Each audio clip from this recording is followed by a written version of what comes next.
The bird was mistaken. It was a viper with a lethal bite.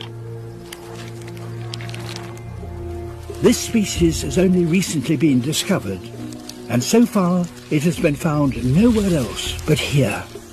Its camouflage is so effective that it's almost impossible to see it on these rocks. And on its tail, movable scales have been modified to look like a spider's legs, and its tip like an abdomen.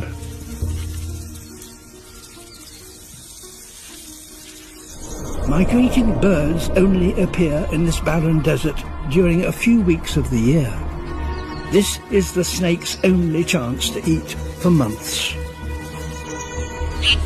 A shrike. It has flown here from Africa and has